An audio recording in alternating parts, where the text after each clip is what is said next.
On taas poerubriigi või poetaguse rubriigi aeg ja täna oleme koha sisse võtnud Tammsalus, kus poode on mitu, aga kuidagi vaikne on poe ümber. Käisin otsimas seal ka inimesi, kas selline külafilosof ka leidub, aga tuleb välja, et ei leidu. Kas tõepoolest ajad on niivõrd palju muutunud, et inimesed on ikkagi seda senti hakanud niivõrd palju kokku lugema, et lihtsalt ei ole enam võimalik priisata poe taga iga tööpäeva hommikul, kui kell 10 saab. Ühesõnaga, et poe taga ei olegi rahvast, jah, et ega rahvas on kõik sõitnud ära, meil ju rongid käivad ja nagu selle maja Peeremeski siis 41. aastal saadeti Siberisse ja eks need rongid on meil nagu pluss ja miinus on ju, et Tartusse 50, ma ei tea, 6 minutit ja Tallinnasse 52 minutit lennujaam äkki ja eks rongid ja inimesed käivad, kus tahavad. Ja poe taga, mis seal ikka poe taha on? Tulge siia minu juurde ja räägime siin juttu. No Tammsaluga käib selline halb kuulsus kaasas, teda on tituleeritud Eestis mõrva pealinnaks. Kui ohtlik siin siis on olla, elada?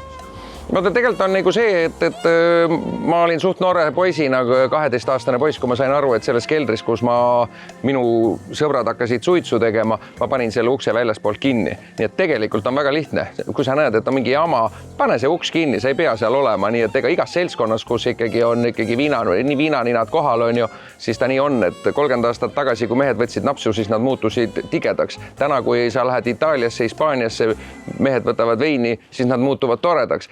Täna on ka see muutuse vahe, aga ütleme, et eks neid idioote on ju üle Eestimaa, et see selleks, et eks ta mõrva pealinn on, kahjuks ei tea midagi, mul ei ole 35 aasta jooksul, mis mina siin ööbimas käinud olen, ei ole küll ühtegi situatsiooni olnud. Kas maal on võimalik praegu ettevõtlusega tegeleda? Ütleme just sellise ettevõtlusega, mis otseselt nagu nii-öelda põllumajandust ei puuduta, ega see põllumajandusega on samamoodi ikkagi raske. Ei no põllumajandus tapeti meil ikkagi juba ammu ära, nii et ma päris põllumeheks ei saanud, aga ma olen terve elu olnud metsamees.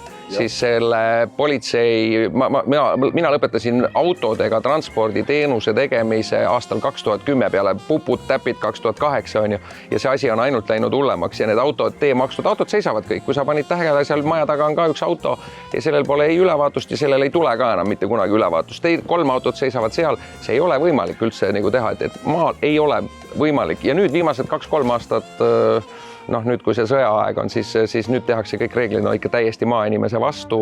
No nüüd sa oled teinud elus kannapöörde ja siin ikkagi viimased aastad oled tugevasti arendanud hoopis muud äri, puhkemajandus, pakud toitlustusteenust.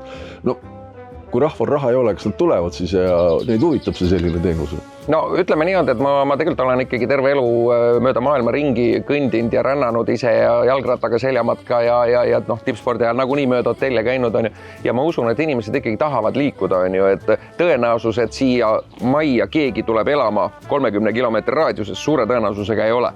Et inimesed ikkagi sõidavad koju ja palju mõistlikum on kodu minna. Pigem küsimus on see, et miks sa selle tegid või kus on ju siis ma ikkagi usun, et küll see peale sõda see Eestimaa elu läheb paremaks ja oleme ausad, et selle maja hind oli täpselt 10 hektarit läbi lõigatud pajumetsa. Miks sul see puiduäri või puidu töötlemise äri siis, ütleme puude lõhkumine, laialevedu? No mets üldse, palk, metsamaal kokku ostmine. Siis täna on, minu teada on need igasugused Harvardi ülikooli poisid, kes Kopenhaageni pangas töötavad, need ostavad lihtsalt, neil on raha nii palju, neil on vaja raha kuskil ära panna. Nad ostavad täiesti arulagedalt süüdimatult Eestimaa metsa kokku ja kokkuvõttes ma ütlen, et hea äritrikk ka Reformierakonnale. Müüme kõik Eestimaa maha, Venemaale kõik riigid ja siis paneme raiekeelu peale.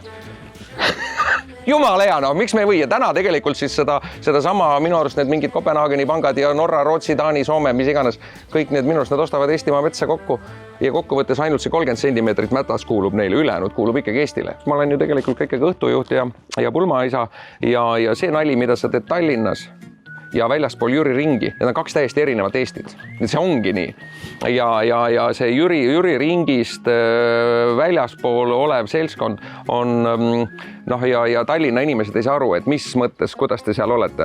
Mina maalt minnes, siis mina olengi väljaspoolt Jüri on ju, siis ma ei tohi väga palju oma arvamust avaldada. Ja nüüd ma ütlen linnameestele, et tule maale, tule siia sama poe nurga taha ja hakka rääkima selle sama kollase erakonna mingit juttu. Vaatan, kas sa siit üldse koju lähed? Kui erinevad siis need inimesed ikkagi on sellest Jüri piirkonna ringist võrrelduna, et näiteks, et kuidas nendesse erinevalt peab suhtumus? ei noh, ütleme niimoodi, et seesama nali on ju, et täna, kui sa teed poliitilist nalja, on ju siis selgelt Tallinna ümber pluss Tartu kesklinn, pead sa kogu aeg kollast kiitma. No küll on ikka tore ja vahva ja siis ja Kaabu naljad kõik on, noh, siis Kaabud on igavest lollakad, on ju. Aga nüüd võtame vastupidi, kui sa nagu siis Jüri ringist väljas teed, on ju, siis sinised ongi tublid ja erinevad sinised ja kui sa siis ja kõik need selle kollasele pane niimoodi vastu mune ja kõik naeravad. Aga nii kui sa lähed, paned kollasele Tallinnas, siis Tallinna, mis mõttes? Aga nemad on ju televisioonis eetris. Kas sinu käest ei küsida seda, et no miks sa seda siin kõike teed? Üritad ajata toitlustusäri, majutusäri sellises kohas, et kas lolliks oled läinud? Pommiauk. No täpselt. Ja, just. Aga ma ei tea, seal ma ütlengi endiselt, et loomulikult oleks võinud nende mingisuguse rahaga kuskil Hispaaniasse ära põgeneda, on ju, aga ma ütlen, et ma olen seal nii palju olnud, et see kusagil Tallinna lennujaamast tuled välja, sa saad selle värske Finnairi bensiinilõhnaga asja kätte, sa saad aru, kui hea see on ja kui sa siis veel tuled maale ja seda lennuki haisu ei ole ja see on veel 3 korda parem. Sina ei jäta? Ma täna ja ma ei näe küll põhjust seda, et ja ma jään endiselt selle juurde. Senikaua, kuni Toompeal on sinimust valge, siis on tegelikult ju kõik hästi ja